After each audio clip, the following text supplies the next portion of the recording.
Hey, hello, my fellow veterans out there, and hopefully your family members are watching as well. Remember, the chat line is open. So if you have any questions for our guests later on or any comments, please feel free to put it in the chat and we'll get you on the show. Also, hey, I need to do a shout out to the Cleveland Cavaliers. Sunday, they held their Salute to Service game. And yes, I was invited along with a lot of other veterans and veteran nonprofits. And oh man, it was a fantastic evening. They had a banquet before the game. Um, Introduced a lot of new nonprofits such as my organization, Veterans Insurance Network, another organization called Neopat. They had raffles and they sold a special sweatshirt where the proceeds from that's going to go to the Cleveland chapter of Irreverent Warriors. Every Vietnam veterans got pinned. They at halftime they had a special salute to fallen heroes from the Cleveland area. So Taps, along with Cleveland Cavaliers, honored the family members at center court, and then a fantastic individual by the name of Edwin Paris was awarded the Jeff Difference Maker for the Community Award. I happened to win it last year. It is a big deal, folks, and because it's voted on by the NBA, I guess, and they do this pretty much every game. But Edwin, he works for the city of Cleveland, and he's working with us nonprofits trying to get an official veterans office in Cleveland government. So right now it's just him, and he just kind of goes around and works with nonprofits, but there's no office for veterans to go to, no phone number or nothing. So we're working on getting that done, and Edwin is leading that up. So congratulations, Edwin, on that award. It's very well earned. And from there, we're just going to go ahead and get things started. So let me go ahead and get this intro video played here for y'all.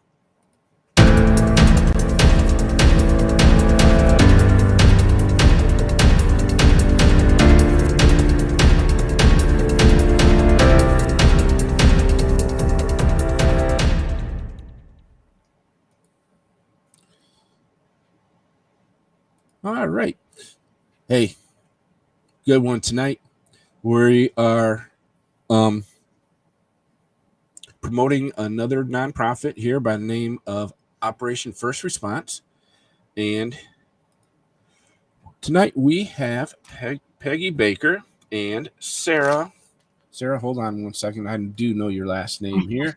Sarah Hartman. And we're going to talk about Operation First Response and what they do. So welcome to the show, ladies. Well, thank you so much. We really, really appreciate this opportunity. Yes, thank you so much. It's my honor to have you on the show. And I got to admit, Sarah, that is one awesome sweatshirt. Isn't it, though? Yes, that is awesome. You send us your address, we'll get you one. Oh, all right. That sounds good. Before we go too far, if you don't mind, I'd really just like to say to you and all of your veteran viewers, thank you from the bottom of our hearts for everything that you do. I can't even imagine what this country would be like without all of you. And then as well, the families, we're fully aware as a military family that the whole family serves. So we're so grateful for the whole unit. We're kind of, a community all of our own. So thank you so much for all the sacrifices that you make. It's my honor. And I'm sure all my fellow veterans out there are saying the same thing. Now, to kind of get things started here, how did Operation First Response become an organization? Well, back in 2004, the wounded were coming in pretty heavily. My son joined the military right after 9/11, and like every family in the country, our lives all totally changed from that day forward. And so my son went into the military, and I just kind of tried to get involved with different things that were out there for Army moms and that type of thing. And got involved with a mom whose son lost his leg and was coming to Walter Reed. And we're in Virginia, probably, on a good traffic time, a couple hours from Walter Reed. So I went in to meet with her and her son, and, I'm not sure if you're religious or not, but when God places something on your heart, there are times that you just can't ignore that. And I just walked out of there that day feeling like my whole life had changed. And since my son was going to be overseas and doing his part with all of our children, if you really look at it, the men and women that fight for this country. So I wanted to be able to do something here at home. And so that day, when I went in, there was just so many wounded and so many family members, and everybody seemed pretty out of place and not knowing what to do. So I kind of just did my mother thing in the beginning and just tried to love them all through it and just be there and listen. And I went into Walter Reed 3 to 4 times a week for probably about 5 years. And Sarah at the time was 10, and she was going on all of those trips as well. And now 20 years later, she's grown up and not a child anymore, but she's been by my side the whole time. And the soldiers and the service members that were coming back wounded just loved having time with the children and that kind of stuff. So it just added more to us getting to know them. So we just became very close to all the families that were at Walter Reed. And so we traveled the journey. Many of them were there for a long time. There were families that I was with and still am today that were there for 4 years, that had children born and in the whole thing. I mean, it was really a lot going on back in the early part of the wars. So again, I just took lists down and whatever they needed, because they were living at the Malone house or the Fisher house. And so that's kind of like a hotelish type lifestyle. So I would bring things into them and that they asked for, and just got closer and closer to the families. And so now I feel like I can tell you our Christmas list has really grown. We have become very, very involved with them. I don't think you can share such a traumatic experience and not become very, very close. And so we did. And so close that one of my boys, that I'm the godmother to his son, his first son, who was named after his comrades that were killed in action. And that's like the most, I don't think there's a higher honor or compliment that I could ever have than to know that somebody became so close to me during that time. And so, we love him and his family, and we love tons of families. There were some that came in and were there for a period of time and then went off. But there were many that just stayed in close contact. And to this day, 20 years later, we're still in contact with many, many, many of the families that we knew back at Walter Reed in 2004. But we realized that what was happening to our warriors is that they were worried about what was happening to their families, because their families were at their bedsides as non-medical attendants. So that meant they left home, they left jobs. Moms and dads that had worked all their lives now were with their child. And so they were actually losing what they had worked for their whole lives. And then there was young families, that were going through this, again, a loss of income. And so people were literally at the gates of Walter Reed, trying to repossess vehicles and stuff like that. I personally saw that with my own eyes. And it just was like beyond belief that this could be happening, So very shortly after getting into this, I realized that we needed to do something, and we were probably going to need a lot of money to be able to do this kind of thing. So we needed donors and partners in this with us, and a team. So I started Operation First Response, and I have to tell you that it's been, no, it's like tragedy laced with miracles, if that's understandable, because Yes. I mean, these young men and women were going through so much. I mean, the injuries were so severe, uh, but their attitudes were amazing. Like every time I went in there, I felt like they taught me a new lesson about, like I haven't had a bad day yet, you know. So it was just life altering, life changing. My son had 3 deployments, 2 to Korea, 1 to Iraq. So he was gone for 9 years, and that was really hard for me. I'm kind of what I like to call is an involved, some call nosy mom, and so this was my way of getting through that time of him being gone, and knowing that there was a target on his back. Is just to love all these families as best as I could and do as much as I could to relieve what they were, something. Putting a smile on their face for 2 seconds was a beautiful thing. And then, as time went on and the years went on, and these families began to go out into the Veterans Administration section of all of this. The VA was so overloaded in those early days that there was, I mean, they could not, probably not, it would be difficult for any entity to probably take care of all the wounded that were coming in at the time. But it was so backlogged that the families weren't getting their benefits for 2 years, sometimes more, sometimes a little bit less, but always a long time, which was putting families then, so now we have our young service members and their family now moving in with mom and dad. I mean, it's just everybody's losing everything they worked for. Like I just feel like we have a responsibility to, like, yes, the government has a responsibility to our service members, but so do we.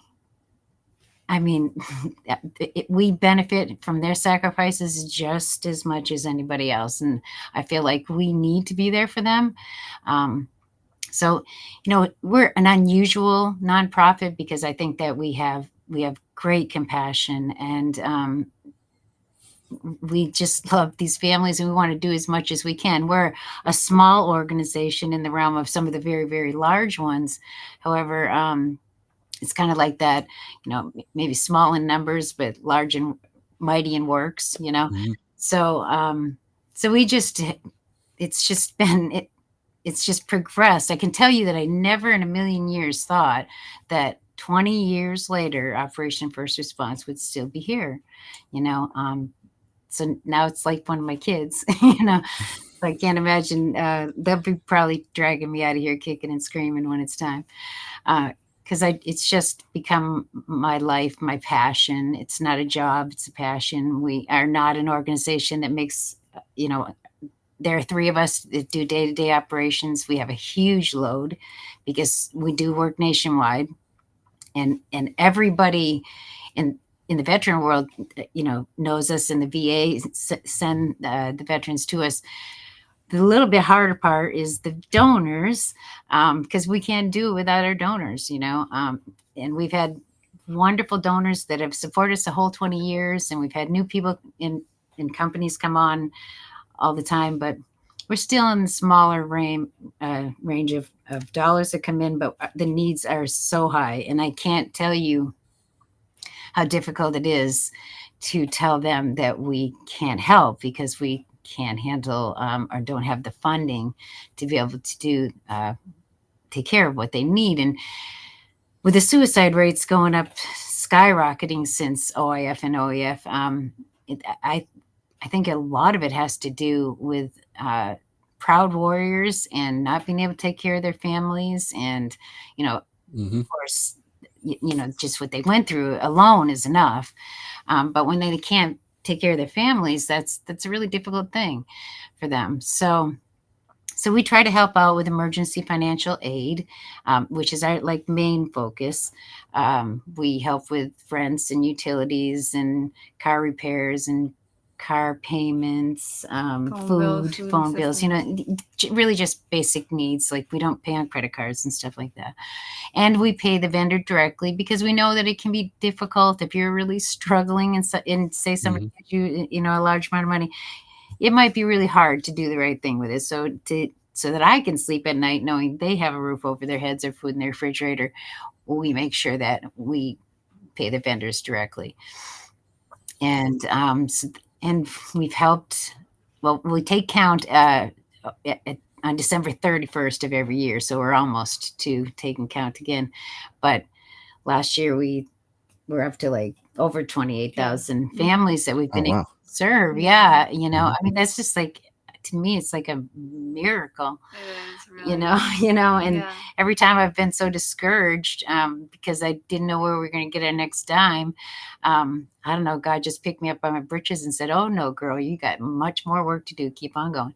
And something Yes. would come along, and we'd get some money to be able to help. And I've just seen his hand in so many things through Operation First Response, that's for sure.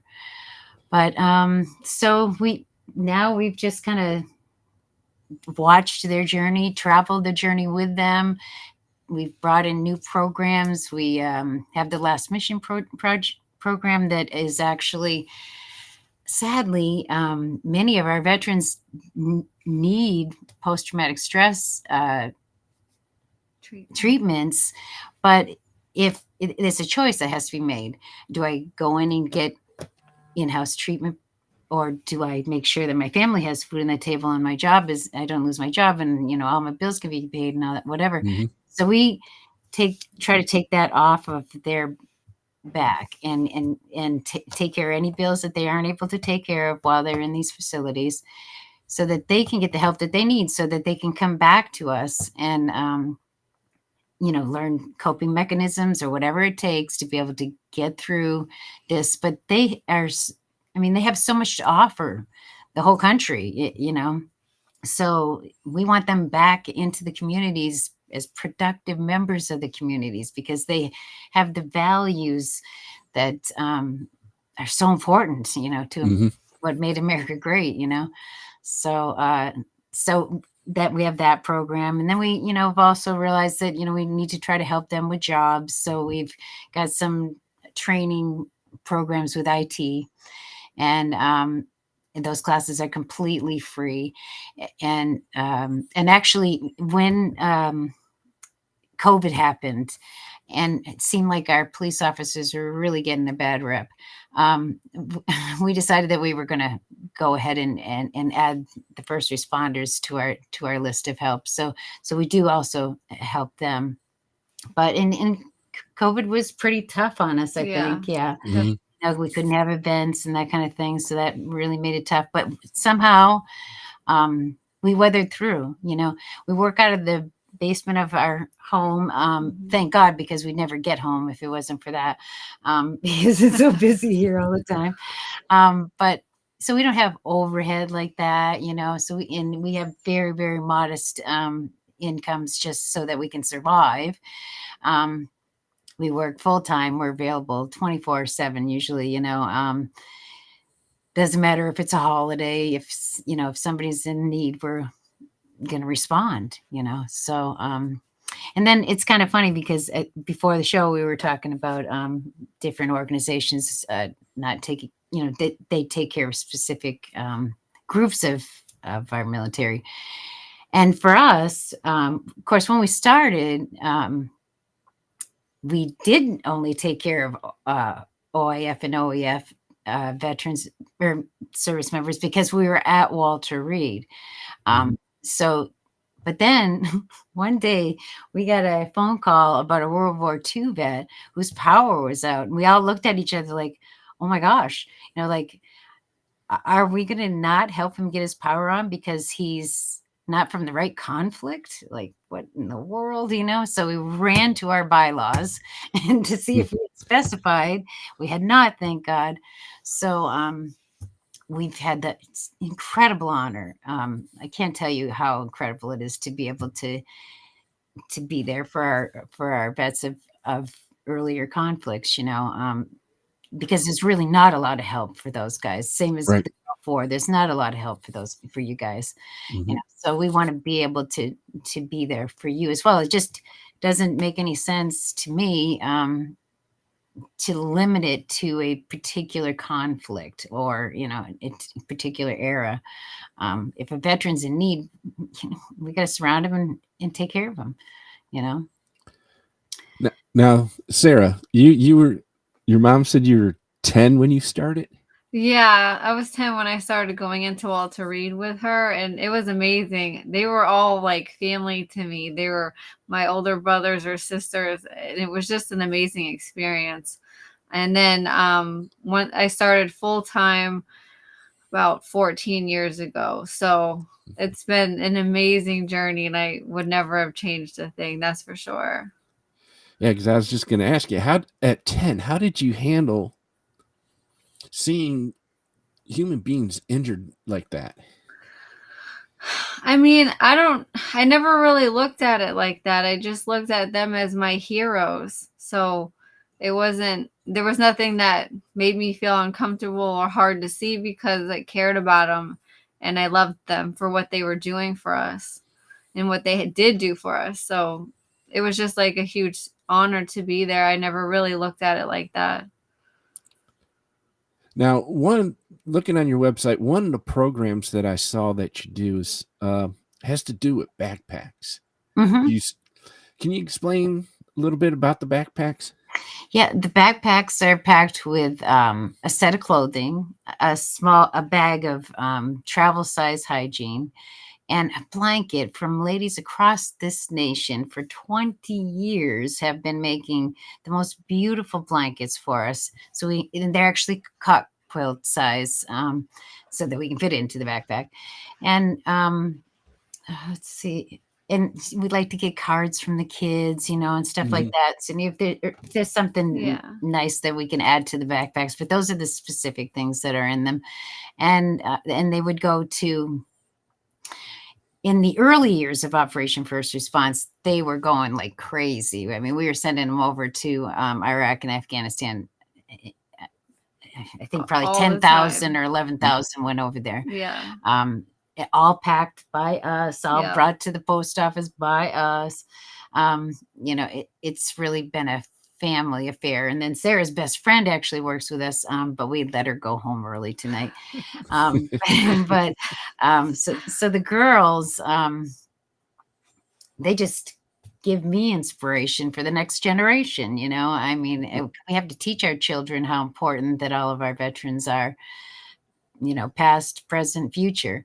And that has to be taught to them, what that really means and what that sacrifice really is. So I feel like, we've all been blessed to be able to see, we've seen miracles happen, one time in particular, I had a special ops soldier was killed in action, and his family got a hold of us because the memorial was coming up, and the military could only pay for a certain amount of the family to come. So they had a few more family members that really, really wanted to be there. And this was early on, and so they needed $2,500. And at that time, that was like $6 million to us. And so so I said, I listened to this family, and my heart was breaking for them. I said, just let me think, and I'll call you back. So I was just sitting at my desk, and, our UPS man usually comes at 6 o'clock at night. So I was sitting at my desk. It's about 9 o'clock in the morning, and there's a knock at the door, and it's the UPS guy with an envelope. So I take it out, and I take it and I bring it to my desk, and I open it up, and it's a check for $2,500. Oh, wow. And I know. I mean, that doesn't give you goosebumps. But then on top of that, it was actually from a company. So I called the company to say, I mean, I just have to share this with you that, like, you're part of this miracle, that this family is all going to be able to be there, and and how it happened. And the lady said to me, Peggy, look at the date on the check. And the check had been like in July, several months earlier. It had been written, but for some reason it just went from desk to desk to desk and never actually got mailed out to us. And so just days prior to that, she found it again and she said, "Oh my gosh, this never got sent to Operation First Response. I want this sent right away." And if it hadn't come on that day, then it wouldn't have been part of the miracle that got that Right. family there. I mean, you really see a lot of miracles. It's a beautiful thing. Yes. Sure is. And yeah, I think those backpacks are an amazing program that you do, because I know as many times as I've been hospitalized, there's not much that the VA gives you while you're in the hospital. So I can Right. only imagine, the little stuff that they do give you at Walter Reed, being, pretty much an active duty hospital. Right. And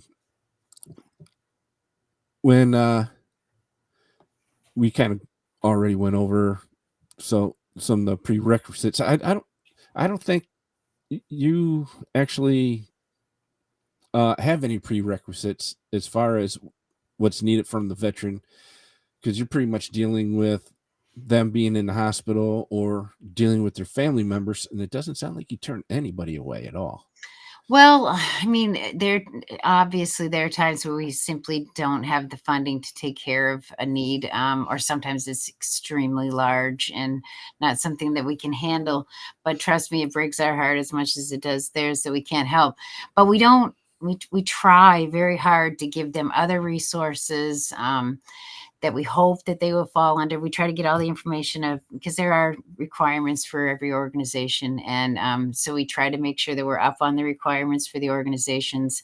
And then we find out, where the veteran stands. And then we try to push them all together so that they still get help. But I do know that like this year, many of the organizations that are actually doing something are struggling. Yes.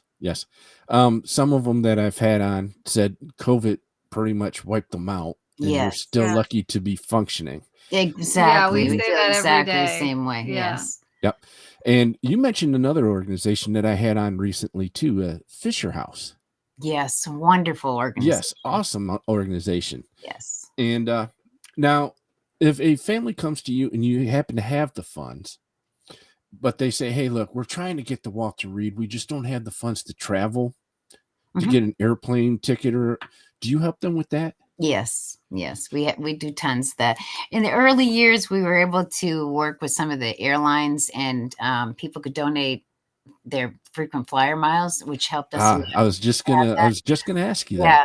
because But that's one of the things uh, Fisher House does, is they collect flyer miles and right. and able to use those. And I think they probably have, a little bit of a monopoly on that, which is good because they're at Mhm. bases. So that's great. But absolutely, we get requests for travel to different facilities. The young man had to get a new prosthetic, and it was several states away. So we got him there. So I think if they're in the a lot of times if they're at a Fisher House, they're still active duty.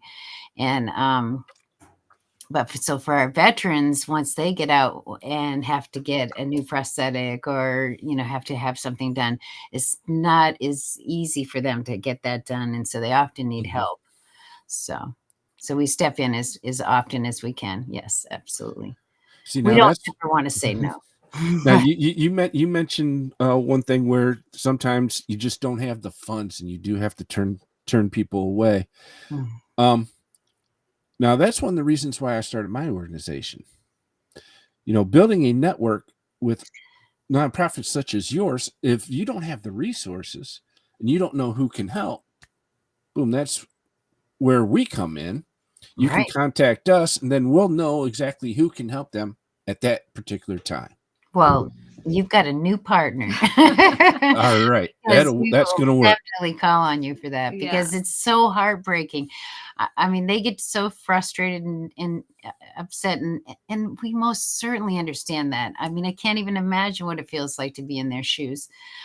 So being able to make sure that we're sending them someplace that's actually going to be able to help them and isn't just going to, Mhm. run them around and give them another list of organizations. We don't want that, so it would be really nice to be able to come to somebody who's actually Hmm. making sure that kind of stuff can get done. And it So, would help them to feel, because they would feel like they were human. Like a lot of the organizations we hear from the veterans, when they talk to them, that they're just talked to as like a number instead of a Right. person.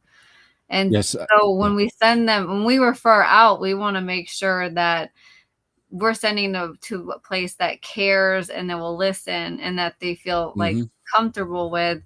And it's so wonderful to be able to have that, you as a resource, because we yes. know that you would treat them with respect and kindness and do whatever you can. So that's wonderful.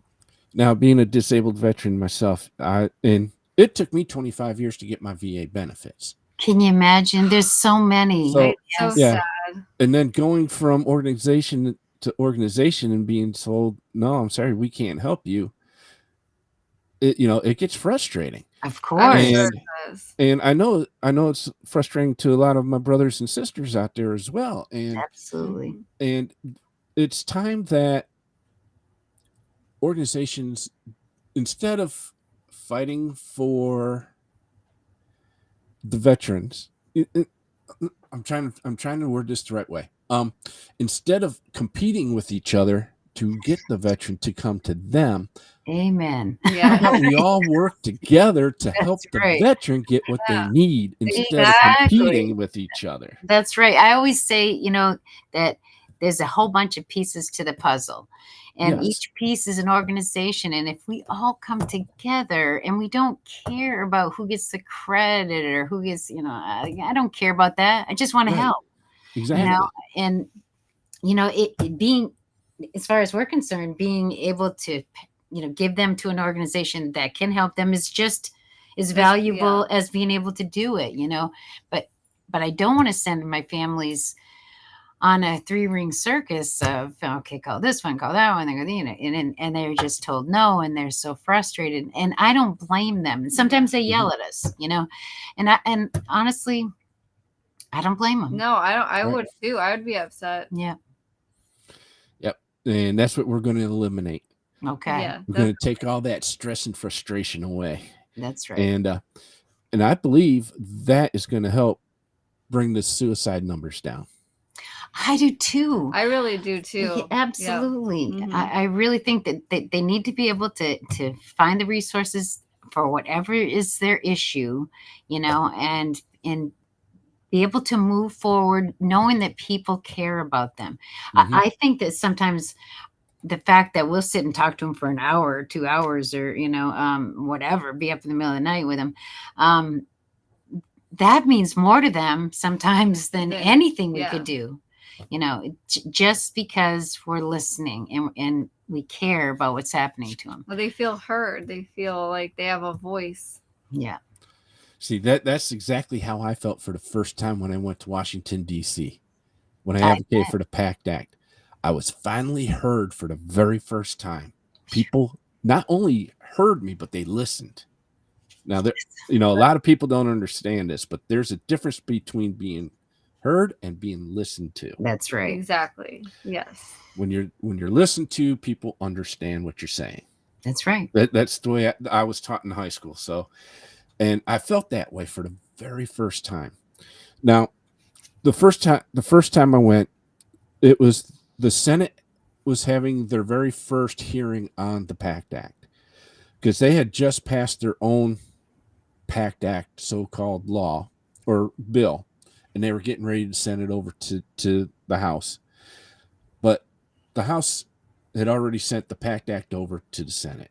So they decided to have a hearing on it. And I think somebody did this on purpose. I think it was Jon Stewart. I'm not quite sure. It could have been Rosie Torres from Burn Pits 360, but they placed me in the second row, right behind the desk where the people that are being questioned by the Senate sit. So, and the person they were questioning that day was the VA Secretary McDonough. Mm. And my wife was watching it live on CPAP, on C-SPAN, and she said, "Can only see me from the shoulders down." So Senator Sherrod Brown had just met me right before, for the very first time, right before the hearing started. Man, he got my story and everything, and little did I know he was going to do this. But when it was his turn to ask questions, he told Senator McDonough to turn around and meet me. Wow. And he says, after we're done here, you need to talk to this young man and listen to his story. And he did. And that's the very first time that I felt like I was actually being listened to. That's wonderful. That is wonderful. Yeah. And not only did I feel that way, but veterans across the country after that day also felt like they were being heard through us. That's right. For the first time too. So, and that's one of the things that I hope organizations like yours and like Fisher House and a few others can keep going, keep that voice going for veterans. So we certainly are trying. I can tell you that. Yes. Yes. We won't go out without a fight. That's right. From the reviews that I've seen online for Operation First Response, you're doing it very well. You're doing it very well. You're doing a very damn good job. Because you're getting some awesome reviews, not only from veterans and their families, but the way I pick who comes on to the show is a website called Charity. Oh God, I forget. Navigator. Yeah, Charity Navigator, and you get 4 stars. Yes, that's very important to me. It is to me too. Trust me. Yeah, because it's like it's our reputation. You know, it shows what we do every day, and so I think that and we, as you know, the recipients as well of the funds that were given by our donors, which are many just regular people across the nation that work, you know, really hard every day to make their money. So if they give me $25, I mean, that means that's huge, you know, to them, you know, and so it's huge to me. And yeah, it's pretty amazing. Yeah. Yes. Sometimes I'm just like speechless, but you know, but we're not giving up. We made it through COVID, and you know, I feel like if the good Lord decides that we've done all we can do, then he'll make it stop. But until he says that, I'm going to keep on going. Well, now you gave me a good leeway into this right there. Let me put this up on the screen here. Where'd it go? Oh, wait a minute now. Let me pull this up.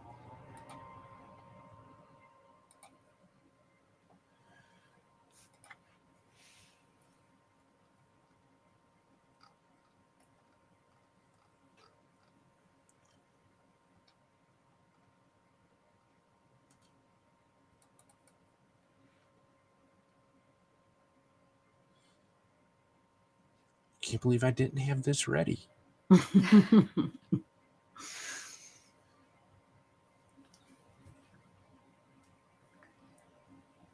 There it is. All right.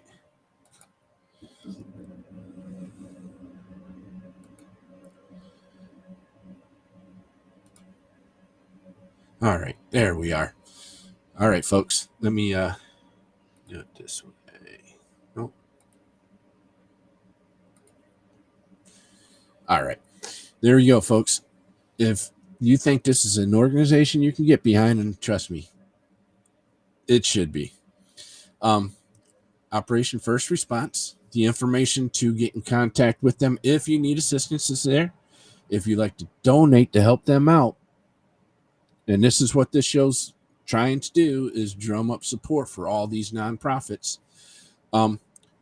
Information to donate to will be at their website, or you can even email them and say, "Hey, how can we help you out?" That's right. And I'm pretty sure this is part of Sarah's job or her friend's job. They'll get in contact back with you and say, "Hey, this is how you can help." All right? Yeah, definitely, always. Now we'll bring this back up at the end of the show as well. And let me this here. There we go. actually, let me do it this way. Yeah, there we go.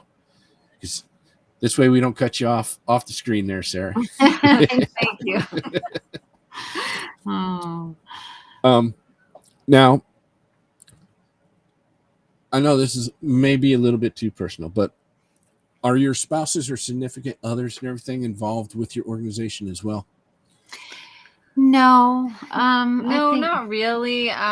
it's really They been they support it, but it's really just been the three of us Okay. that do it. All right, folks. There you have it. The three of them, the three ladies. Make sure you get in contact with them so you can help them out. please do. Yes, please. Like we have a lot of phone calls, and so we started using a system that started counting up the phone calls that we were getting, Mhm. and we got 1 year. like 26,000 phone calls. I mean, I can't even tell. And I'll tell you one thing that we do is we always call back. Always. Within 24 hours, Always. they'll always get a response. They will always get a response from us. And so, I mean, and that's not counting emails that come in, Mhm. So, but yeah, and mostly the girls man the phones, and I take the emails and all the business stuff. But Yeah. these girls are amazing. And then I listen, and I get to listen from my office to them talking to our veterans. And I can't even, sometimes I'm like teared up, and because it's so beautiful and they mean it, Mhm. they really care, so it's such a blessing to live this life. And I am so grateful to my son for Mhm. joining the military and showing us, because we didn't know. We were one of those families that walked around, didn't have any idea what was being done for our freedom and the sacrifices that were being made, until my son went in, and then wow, it smacks you right in the face. Yes. And so so he changed our lives Hell with yeah. that decision Definitely. forever. Yeah, my parents kind of had a little education prior to me going to the Gulf War, because my two oldest brothers were in Vietnam. So Oh, wow. yeah, so they kind of knew what to expect. Yeah. So they were probably the two calmest human beings during the Gulf War that I've ever seen. So Probably that you saw, but inside, Yeah. I'm telling you, your mama was terrified. oh yeah, she probably was. Oh yeah, her and I could talk lots. Yes. Yeah, because it's. I mean, it's like this fine line of, you could not be prouder of your child, and then the other half of the fine line is, oh my God, I'm so scared to death, and what if I lose my baby? He might be tall and in a uniform and carries a gun, which but he's still my baby, Yes. Now, what's his name? Josh. Josh. Mhm. Yeah. All right, Josh. Thank you for your service, man. We appreciate you, brother. I know he'd send it right back to you. Yes, definitely. Now, I know it's kind of hard to predict the future, but where do you see Operation First Response going from here? Well, it's pretty amazing. Like I said before, sometimes, I'm not sure where we're going to get the money to keep going forward. And then all of a sudden, somebody new contacts us, a new company hears about us. We have an opportunity like this Yeah. to be able to tell about Operation First Response. So it just seems like every time I start to be in a doubting Donna, something happens so do we know what will happen? No. I believe that we'll go far. We'll go as far Yeah. as God wants us Yes, to go. but That's for sure. He'll we take us there. actually, we get up in the morning and we know we're only 3 people, and we just ask him to send the people that he needs us to help, and Yeah, he does. he does. He really does. All right. We're getting, we still got a little bit of time. Now, what is, I know you mentioned the one individual who passed away and you helped his family out, but what are some of the most memorable moments that you've had since you've started this organization? Wow, there's been so many. Wow. What are you gonna start with? I don't Um, know, because they're all amazing. I know they are. Like in the early days when there was so many coming in to the hospitals and stuff. There was actually a mom that son was really, really seriously injured, and she was such an amazing woman. And somehow somebody got news to me that she was actually eating off of the trays that were going back to the kitchen because she had no money. And so I got a hold of her right away, and we got her some money and made sure that, that was not going to ever happen again. But she is such an inspiration. I mean, like everybody said, put him in a nursing home. He's never going to be able to do anything. And she said, no way. That's my boy. I'm taking care of him, and he's going to do better. And you know what? Like, it's amazing. Mhm. I mean, he's terribly injured. And so, obviously doesn't have the same lifestyle as any of us, but his mom has taken care of him. And like we actually were donated one of those boxes where somebody who's a paraplegic can actually talk through this box, and so we gave it to this family right away as soon as he got it. I was so excited. And the first thing he typed out to his mother was, "Mom, I hate cargo shorts." And so for all these years she had no idea, but I don't know, just There's so also that many one where the miracles. nurse put the phone up to the kid's ear. Oh yeah, like I had gotten a phone call from a mother whose son was in launch stool and he was severely injured. They weren't sure if he was going to make it. And so she said to me, like, is there any way for you to get somebody to put the phone up to his ear so I can talk to him? And I said, well, again, one of those, let me think, and I'll get right back to you. So I got off the phone and I was just praying about it. I didn't know what to do because I really had no connections. And honest to God, within the next day, I got an email from a nurse at Launch Stool. And so I told her the story. And so she did that. She went to this young man and put the phone up, and he talked to his mother, his mother talked to him, and he had kind of eye movement, which was like really the first movement that he had since he had arrived at the hospital. So it was just hearing his mother's voice. But, how's that an accident or a coincidence? Like, wow, that's a miracle. Oh, yeah. So someday maybe I'll write a book about all these miracles and I have stacks and stacks of notebooks that I wrote everything down, and just so that because so many things were happening that it was hard to keep up with it. And I was afraid I was going to forget. And it was just these things were just too important, and it was too valuable to forget. People need to know these stories and how these young men and women have surmounted some pretty big obstacles, and we're just so proud of them, Yes. I don't know, Tim. It's just that we just really love what we do, and try to do our best. And we have programs and stuff like that, and requirements set up and all that. But we try to say yes.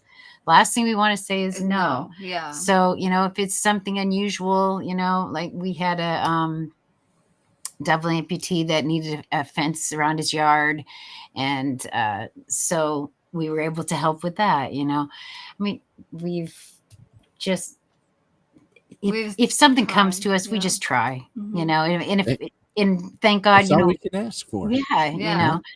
And we've met a lot of wonderful people along the road, this journey, a lot of really wonderful people.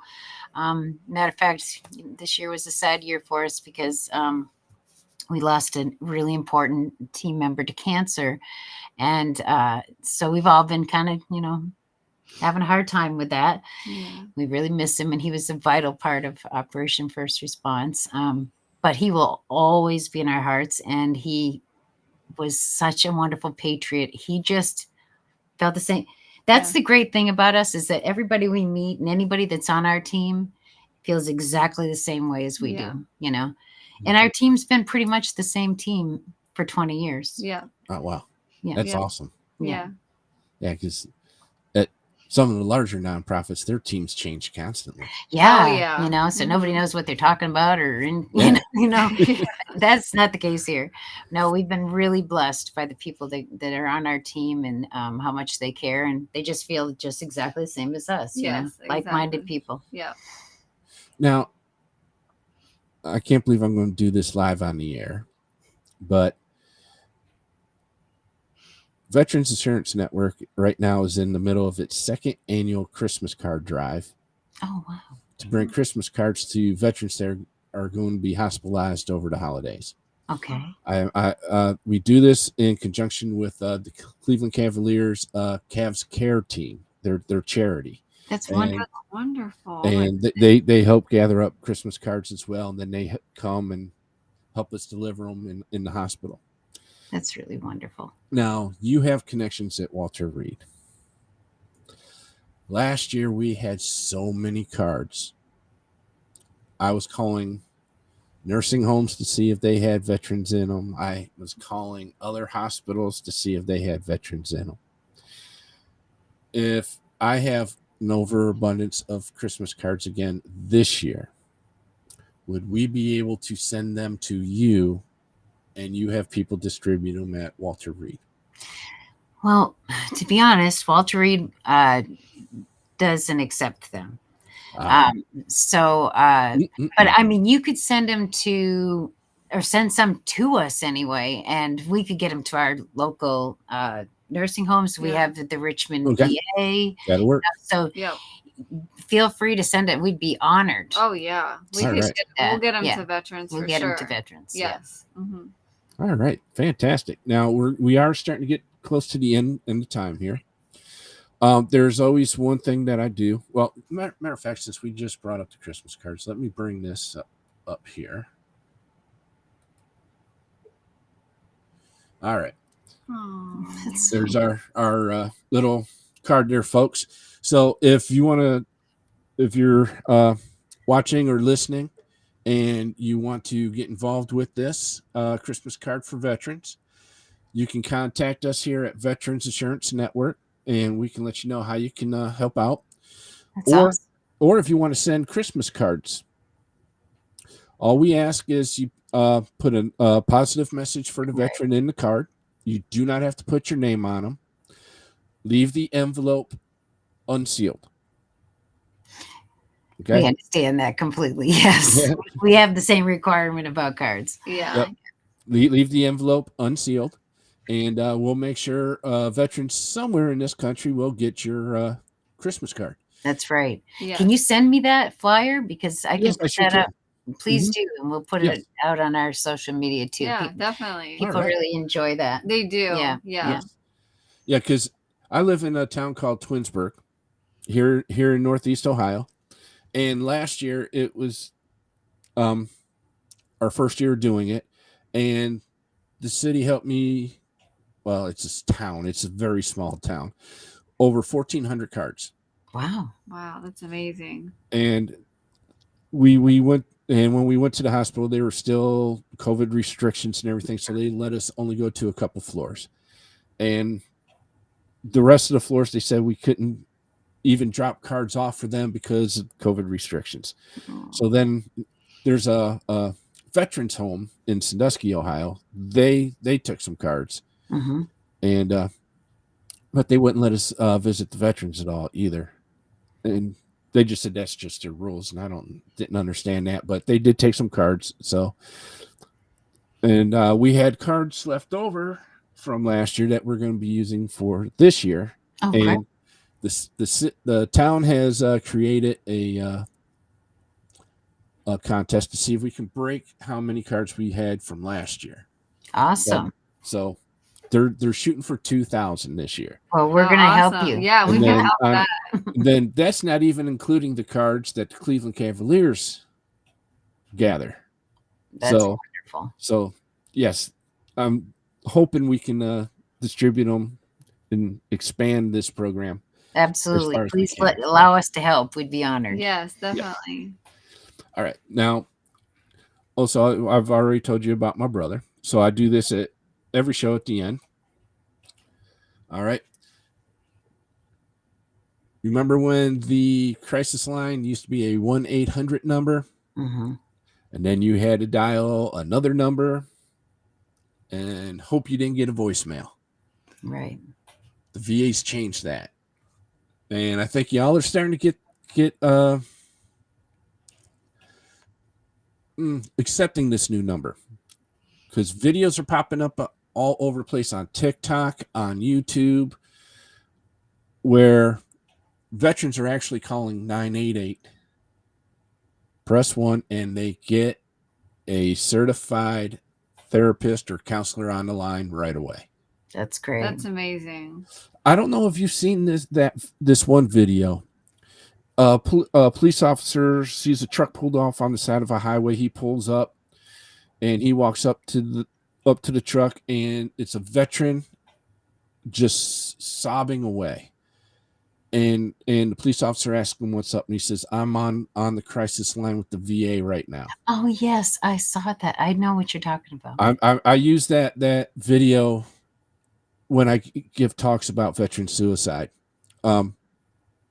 And I don't care if people get me in trouble for copyrights infringement or whatever, but that video is so moving. It is, absolutely. And the very first thing that police officer did when he heard the veteran was on the crisis line is he put his gun away. Yeah. I've seen other videos where the police officers don't put their guns away, and I wish they would. Yeah, I do too. Because I think it would de-escalate the situation real quick if they put I that think so gun away. too. Yeah. Absolutely. But brothers and sisters, if you feel you need help, right there and then, dial 988, then press 1. That's right. This is one of the things that the VA has improved drastically. That's right. And asking for help is not a sign of weakness. It's No, it's actually a not. sign of great strength. Yes, Exactly. definitely. Exactly. And as always, this show is presented by Veterans Insurance Network. And yes, folks, I still have not updated this slide yet. With Veterans Week and everything, and Salute to Service games, it's been busy. So hopefully for next week I'll have an updated thing, because we got the website up and running now and everything. So but yep, this is presented by Veterans Insurance Network, and let me go ahead and do this. Put you two up on full screen. Peggy and Sarah, it's been an absolute honor having you on the show. Absolute honor. So much. And I hope this helps get other people involved with your organization. I hope so Me too. 'Cause But this- I'm so excited about what we're going to do together. So yes, make sure me you too. contact me. Oh yeah, I'm going to email that to you here in just a few minutes. Awesome. Now I want you to stay on the line here when we go off the air, just for a few minutes. Okay. And all right, folks. Now next week we are having Army Major Mandy Fight back on to give us an update on Red Hill over there in Hawaii at concerning that fuel leak at Joint Base Pearl Harbor Hickam. A lot has gone on with them, so she's going to come on and give us an update. I don't know if you two have heard about Red Hill in Hawaii. I have. Yes. Mandy is an active duty major who called Department of Defense and the Navy out on that. And she's getting things done. She's starting to get health care for the people who desperately need it for that situation. Oh, that's great. So she's going to come on next week, give us an update. I'll have And to then watch that. the week after that, I don't know if you've heard about the Air Force veterans out at basically Area 52 out there in Nevada. No. The Nevada testing and training range. It's where they tested the nuclear bombs. Okay. And since the DoD says that the bases don't exist, the military personnel cannot get into the VA system. So a lot has gone on with them as well. So Dave Crete and I think a man by the name of Randy Graves is going to come on and give us an update on what's going on with those folks. Yeah, I'd like to hear about that too. Yeah, definitely. And a lot's gone on with them as well. I know a bill has been drafted, but it has not been submitted yet. But the bill's been approved, and they're just waiting for it to be submitted. So they're going to come on the 13th of this. Yeah, the 13th, and talk about all the updates that's going on with them. And then after that, folks, I'm not quite sure.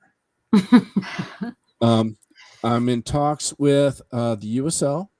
They want to come on, and the VFW Home for Veterans wants to come on. So it might be one of them right before Christmas. Now, let me see. Christmas is on Monday this year. Yeah. I think So I should have a show on the 20th and the 27th. I think that's far enough away from Christmas to where we can do a show. I don't like doing a show right before. Like, I didn't have one the day before Thanksgiving. I didn't think it was right. Right. Let everybody have, a little break from me for a while. But yes, absolute honor having you two ladies on. Thank you so much. No problem. Hang on for a moment. And folks, we'll see you next week.